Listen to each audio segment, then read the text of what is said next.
I wasn't even going to comment about this because, frankly, I didn't really give a shit, but something brought me into it.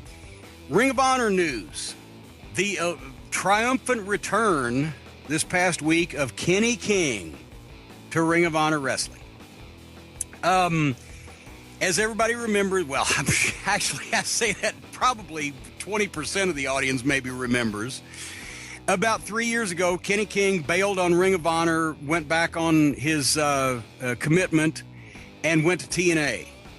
And it was a big story at the time amongst the Ring of Honor fans. I'm sure most of the normal folks don't really give a shit, and I didn't give a shit, except he brought me back into it.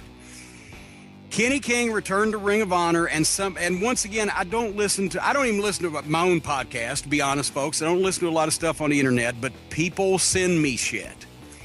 And somebody sent me a link to an interview that Kenny King had done and said, what do you think about what he had to say? You know, he alluded to you. So, of course, when somebody says that, you got to listen, right? So I listened to it, and here was his quote. I wrote it down so I wouldn't misrepresent what he said. He was talking about how he came back to Ring of Honor and that he'd kept relationships with some of the people there and et cetera, et cetera. And he didn't mention my name, but he said, one person didn't understand business is business, but that person is gone. So obviously, you know, and so let me explain to you now, since this has been brought up and he opened this door, what the deal was with Kenny King and why I say that Kenny King is the biggest lying sack of shit in professional wrestling. Oh, like, first of all, Kenny King is a fucking preliminary wrestler, and a fucking male stripper is going to educate me on what's about the wrestling business, right? Like, I'm going to tell him how to shake his dick in front of fucking people, and he's going to tell me about the wrestling business, right? Here was the thing, and I didn't dislike Kenny King. As a matter of fact, I tried to do, and I've talked about this in other interviews. People say I don't take blame for mistakes I've made. I did. I said the biggest mistake that I made the whole time I was with Ring of Honor was believing Kenny King and trusting him on a handshake. So we're going to talk about that story. Kenny King and Rhett Titus were the All Night Express. They were a tag team that was put together, mid-card team. Austin Aries was their manager when he was trying to con Kerry Silken out of still being the highest paid guy in the company, but yet not wrestling, just managing. And Austin Aries is a malcontent also and a miserable human being, but at least he's an incredibly talented motherfucker, and I've never said he's not. He's just a miserable guy to be around, and we had to fire him, right? But he was managing Kenny King and Rhett Titus, who were a mid-card tag team. And after we fired Aries, we were still using Kenny and Rhett because it wasn't their fault. And they started getting over because we had two money teams in Ring of Honor. The Briscoe brothers, Mark and Jay, who for my money, pound for pound, whole 9 yards, are the greatest tag team in wrestling right now. Can't write those guys. You couldn't make them up. In the ring, on the microphone, as human beings, I love the Briscoe brothers. And we had another money tag team, Charlie Haas and Shelton Benjamin, everybody knew who they were because they'd been on national TV, but they were great athletes, great amateurs. They could fucking go. They looked like grown adult men who could beat somebody. So we had two money teams in Haas and Benjamin and the Briscoes. But they couldn't wrestle each other every Ring of Honor show ever. So we had to have other tag teams, and that's where we would occasionally break them apart, the Briscoes and Haas and Benjamin, and put them in programs with other tag teams to make it fresh. And the All Night Express, in a program with the Briscoe brothers, this was before Sinclair even bought the company, they got over because of the program with the Briscoe brothers. And I will say that most of that was due to Rhett Titus, because Kenny King is a great athlete, fantastic athlete. He can jump, and he's agile, and he's quick.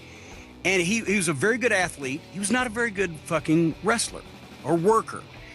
Because a lot of people don't know this, but Kenny's primary job was being a male stripper in Las Vegas. I'm not kidding about this. I'm serious. And he didn't actually book himself on any other wrestling shows unless they happen to be in Las Vegas. But Ring of Honor, his primary thing was he was going to be a male stripper and fuck all the hoes, right?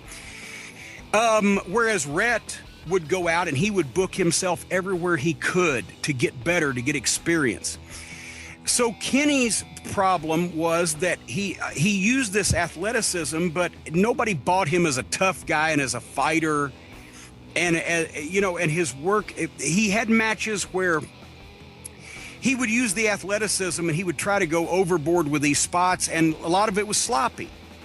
And he'd hit half of them and he'd miss half of them. So it was kind of but as a team together, because Rhett's one drawback was that he wasn't a very good promo. And Kenny could talk a little bit. So he did the promo good, but Rhett is the guy that really got him over in that program with the Briscoes, because he was willing to bleed and fight. And as a matter of fact, Rhett Titus and Jay Briscoe in the ring at Center Stage in Atlanta WrestleMania weekend, I believe it was 2010, reminded me of the Memphis Mid-South Coliseum in the old days. They had a slobber knocker. And over the period of those matches, the All Night Express started getting over, and we started using them in a higher profile position. And finally it came down to in 2012, it was going to be the All Night Express. They were having a program with Hassan Benjamin. Rhett had had a knee injury, had been out for a while, came back too quick in my estimation, and I think it hurt him for quite a while, both his conditioning and just his overall quality of his matches, because Rhett was a classic overachiever. He would do anything. He would work as hard as he could. He wasn't naturally athletically gifted like Kenny, but he worked his ass off. And I think he came back too quick. But anyway, we had him in a program with Hassan Benjamin, and it came down to a point where if the All Night Express didn't win the tag team title, they were going to be pretty much dead. If they got beat again, they were going to be dead as an attraction for us. And Hunter Johnston, Delirious, and I both got together and said, these guys need to beat Hassan Benjamin and win these belts. But there was one problem. Kenny's contract was coming up for renewal mere days after this match. Rhett's was good because the deal is we offered him both 2-year contracts at the start of the Sinclair era, but Kenny only wanted to sign for a year because he said, I'm going to be 30 and I'm thinking about, I might not continue wrestling. He didn't want it. He didn't have the fucking passion for the wrestling business. He wanted to be a TV star. He wanted to get the fucking hose. He wanted to, get the rats and all that shit. He just didn't want to work for it. And he basically told us in 2011, I'm thinking about in the next year, I'm going to quit the business. I only want a 1-year contract. All right. So the contract was going to be up. So we went to him, Hunter and I, and we said, Kenny, here's the situation. We want to put the belts on you guys, but your contract is about to be up. Are you going to quit the business? Are you going to re-sign? We'd like to re-sign you. We're not going to switch these belts if you're not going to be around. We'd like to know what's going on. And he sat down, he said to us, I've had some contact with somebody at TNA and I might have the opportunity to go there. And this was at a time when, before Hogan and Bischoff and Russo had bankrupted Dixie Carter, to where that they were still paying more money than Ring of Honor was. And so because we'd both been talent, we'd both been one of the boys, and we could understand that. Well, does he want to get one big money run? Does he want to get one good paying run before he gets out? We can understand that. But I said he wouldn't tell us who he'd talked to. He wouldn't tell us what the percentages were of whether there was a chance he was going to get the job or not. We said, look, are you sure about this? No, I'm not sure about anything. I've got the chance to maybe try. All right, well, here's the thing. Y'all are going to be deader than Kelsey's nuts if you don't win these belts. I believe it was Best in the World. It was at the Hammerstein in New York in June of 2012. So on a maybe, do you want to give this opportunity up? Tell you what, here's what we're going to do. We will give you in writing a 90-day extension to your contract, Kenny. If you will sign that, we will also give you in writing a clause that says you are free during this 90-day period to negotiate with TNA Wrestling. And if you can get a deal and you want to go there and you want to take it, Then at the end of the 90 days, drop the belts back, and you can go. And this is all in writing. And if you don't get the deal, then we haven't ruined the All Night Express as an attraction, and you can either continue to run with the belts, or you can say you're going to quit the business and you drop the belts anyway and go on, and we'll all part friends. And he shook both of our hands on that. He agreed to it. He said that's a good deal because we were trying to help the fucking guy, and that's why this is my first mistake. This was my mistake, was trying to help one of the boys, because as I've mentioned many times, the boys are their own worst enemies. So we made that deal, and we went to Best in the World at New York, and the contract was there. Actually, Hunter had it in on paper in his briefcase and gave it to Kenny. And of course, it's a pay-per-view, and it's New York, and we're understaffed and we're overstressed. And we basically, and it was my fault because I was the one supposed to be in charge of talent, even though Hunter was the booker. It was my fault. I should have made sure the contract was signed, but we got distracted. I didn't think about it. We gave them a finish, and Kenny didn't like the finish. He didn't. The first guy in wrestling history winning the World Tag Team title didn't like the finish because he wanted to do this deal. He was always picking up one of these whores, wherever the fuck, and he would bring them to the ring like the All Night Express parties with all these women, and they'd wear the short skirt and everything. Well, that's fine. It fit the fucking gimmick. I didn't particularly like the idea of smartening up these fucking douchebag whores that he would pick up to fucking go to the ring and basically smartening them up or whatever, but it fit the fucking gimmick. So what he wanted to do was he wanted to beat Charlie Haas and Shelton Benjamin, and he wanted to have a big fucking celebration in the ring where they'd have a champagne bottle and they'd have this fucking whore in this micro mini skirt and blah, blah, blah. He said, no, here's the fucking deal. They're going to beat the shit out of you guys. You guys are going to make a big comeback. It's going to be a four-way. There's going to be some shit go on. It's going to look like that Haas and Benjamin are going to win, and then suddenly Hail Mary out of nowhere like baby faces do. You guys are going to win, hit the floor, and fucking the people are going to fucking be patting you on the back and celebrating, but you're going to be selling the effects of the match, and Haas and Benjamin are going to be in the ring going, what the fuck happened? And that way it leaves it open to rematches. It doesn't harm either team because you guys won the belts, but at the same time, Haas and Benjamin can say we were robbed, it was a fucking fluke, and we can leave it open to rematches. Well, he didn't like that because Kenny King's a fucking mark for himself. And he thought he was a lot better than he is, because did I mention he's a preliminary fucking wrestler? He had never been over. He had never drawn a fucking dime. This was the first time he ever had a top fucking spot. But he said, okay, all right, whatever the fuck. Well, they go out there and they do the match exactly as they're supposed to do. And then at the end, when they hit the floor, then as I remember this, and I'd have to go back and watch the tape to give you specifics, but basically somehow the champagne bottle got out there again, and the whore in the micro miniskirt was out there, and they were starting to try to celebrate, even though Rhett was trying to do what he was supposed to do. And Charlie and Shelton had to actually jump out of the ring and start beating them on them again because they were ruining the whole fucking thing, because Kenny is a mark for himself and had to win the belts and had to get this celebration in and etc. And then Charlie and Shelton come back hot, and I have to apologize to them. I said, he don't fucking get it. He's like most of the guys in the business these days. He don't fucking get it. But anyway, we got past that. And then afterwards, after everybody left the building, I asked Hunter, I said, shit, did you get that contract signed? He said, no. I said, fuck. I said, you don't think he's trying to fucking play ha-ha, do you? He said, no, Kenny's been here so long, and I know him. He's a friend of mine. Okay. Well, in 6 days, we're going to be at TV. We'll get it signed there. So the next weekend was a TV taping in Baltimore, and we got him at interviews. And we said, Kenny, we need to get the contract signed. Well, what? Well, here, and this is a quote, folks. This is exactly what he said, and I've said this before a few years ago. If you want to track it down, I'm not making shit up, out of my ass.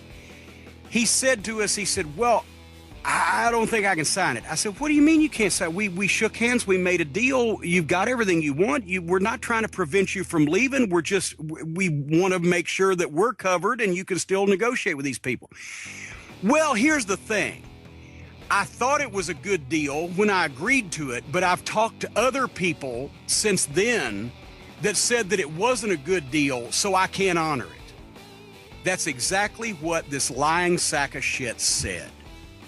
I said, what the fuck? He said, I said, who said this? Well, I can't tell you that. I said, are you trying to fucking, well, no, I just, I can't sign a deal, but everything's fine. And then once again, I went to Hunter and I said, is this guy, no, he wouldn't do that to us. He wouldn't do it to Rhett. Rhett's his friend. He's been here for all these years. Somebody's in his head, but whatever. I said, well, TV was already written that weekend and we already had cards coming up. I said, we need to take these fucking belts off of them at the house shows next month because I don't trust the guy. But, I should have rewritten TV, but once again, we had a lot of shit on our fucking plate, and rewriting the entire fucking shows that we were doing ourselves was treacherous at best. So anyway, the guy does TV. And the last thing we said to him, I said, Kenny, I said, you can talk to him, so you get your deal, let us know what's going on. The only thing that you cannot do is work on a show in front of fans. You could even do a tryout if you want to before the doors open. Don't work on a show in front of the people while you still have our belts, because that will be your instant notice and we'll all be in a lot of fucking trouble. I said, otherwise than that, you get your deal, you do what you want to do, you let us know, and we'll act accordingly. And you know how, Alice, how people actually don't verbally agree with something, but they kind of nod where you think you've made your point and there's been no disagreement, right? Yeah. Well, that's what we got. Okay. And once again, in hindsight, I should have known, I should have seen it in his fucking face. I should have known what he was doing. And it's all my fault. That was on a Saturday. It was either the next Tuesday or Wednesday. I forget which. But I was headed home in the car from Baltimore from doing post-production on the TVs when Hunter calls me on my cell phone. Kenny King just called me. He's in Orlando. So this motherfucker, and actually, after the TV taping, Hunter saw him the next day because I was doing post-production, but they were at a show in Pittsburgh. 3 days before he shows up in Orlando at Universal Studios at the TNA fucking TV taping, he saw Hunter Johnston and he couldn't look him in the eye and say, I'm going to do a tryout. This has already been arranged. He was a mark for himself. He had to win the fucking belts because he didn't care about the company. He didn't care about his partner. He didn't care about us. He didn't care about the deal he had made and shook hands on. He didn't care about anything else except I'm going to win the belts before I leave.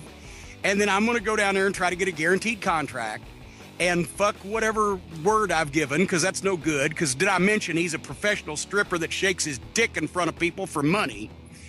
So he calls Hunter. He says, well, I'm at TNA. I'm at Universal down here. I'm at fucking the studio and they may want me to work. And I said, what the fuck? And he called me. And so we both called Kenny and said, what the fuck are you doing? Why didn't you tell? Well, it just came up. I just came down here to Florida, where he lives in Las Vegas. I just came down here to Florida to visit, I don't know, some ex-girlfriend that he's procreated with, some kid or whatever the fuck. I know he's probably got kids all over America, because did I mention he associates with a lot of whores? And they might want me to work now. I said, if you do, that's your fucking notice immediately, motherfucker. What did we just fucking say? Now you're going back on our deal? And now you didn't even bother to tell us well, it just came up. Like I know TNA, they didn't buy a goddamn 24-hour advance notice fucking plane ticket, right? They're too cheap for that. He fucking hid all of this so that he could win the belts, so he could be a mark for himself in New York, and he could beat Charlie Haas and Shelton Benjamin, and he could be a Ring of Honor World Tag Team Champion, and then he could go down there and fuck everybody. So he did work that night, and we immediately put up on the goddamn website that he had gone back on an agreement that we had, and they were stripped of the belts and blah, blah, blah. And then TNA didn't even use him for fucking months after that. And then finally they talked him into that fucking group. I don't know what their name was, the Beat Down Clan or the Beat Off Clan or whatever. He's a jack off, so he ought to be in the Beat Off fucking clan. But still he didn't get a big guaranteed contract. But that's what happened, folks, with Kenny King. And then he's been there on and off in TNA since then, but now that TNA is so broke they can't pay attention and, you know, ain't paying him anymore, then he somehow comes back to Ring of Honor. And I'm going to say this. I'm not saying anything bad about Hunter Johnston, Delirious. I loved working with him.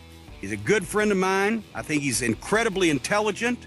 I think he is one of the best bookers that I've ever worked with. I've said that before, along with Kevin Sullivan. I enjoyed working with Hunter creatively more than anybody that in history. I don't think he should have allowed this. I think he made a mistake because I think that sets a bad precedent, because I think that it tells everybody, well, we can lie to people and we can fuck people around and we can come back anytime. And it's not like Kenny King's a big fucking draw. He's a preliminary fucking wrestler. I want somebody to make a list of all the 4-star Kenny King matches and send it to me. That'd be a short fucking list. Wouldn't take a lot of fucking paper. So I think they made a bad mistake in letting this guy that fucked the company, that fucked his tag team partner, that fucked, and Charlie Haas and Shelton Benjamin came to me after that and said, well, yeah, you talked to, because Kenny King couldn't fucking whip Charlie Haas and Shelton Benjamin for real if he had a goddamn AK-47 in his hand. They did me a favor by putting this unknown motherfucker over to help business, and then he fucked them. He fucked them, he fucked the roster, he fucked the company, he fucked us, he fucked everybody, because he's a fucking lying sack of shit. And I had to apologize to them, had to apologize to fucking Joe Koff and everybody else. I wanted to help one of the boys, and as a result, I got my ass bit for it. And to let him come back after what he did, when he didn't have to, when he could have just been up front with us and said, you know what, I got a chance to go to TNA, I think they're going to fucking take it, then we just wouldn't have fucking switched the fucking belts and everything would have been fine and everybody could have left happy. But he made a deal with us just to get the belts because he's a mark for himself. Did I mention that? And then he fucked everybody around. And to let him come back, I think is bullshit, especially when he couldn't draw 15 cents in Chinese money. He couldn't draw a goddamn fucking dollar bill if you gave him a green crayon. He's a fucking lying sack of shit. And instead of now shaking his dick in front of people for fucking money in Las Vegas, he fucking shook his dick in front of fucking Ring of Honor, and they somehow let him come back. And I'd just like to say that is the truth. That's actually what happened. I would love for somebody to dispute it, because I have the facts, I have documentation. And Kenny, if you got anything to say to me, motherfucker, that's right, motherfucker. If you got anything to say to me, don't say it on Twitter. Don't do a fucking podcast. Call me up on the phone, because I got the same fucking phone number I did when you fucked us the last time when we were working together. You can call me. What are you going to say to me, Kenny? What are you going to say to me? You going to say, hey, I don't appreciate you telling the truth about me in public? Because that's all you can say, because that's exactly what I just did. So fuck you, Kenny King. You're a fucking lying sack of shit. And I think you're a goddamn cancer to the fucking locker room and a piece of shit and a cancer to the fucking wrestling business. So fuck you, anybody that likes you, anybody that looks like you, and anybody that's on your fucking side, because you're a lying sack of shit. I was about to say,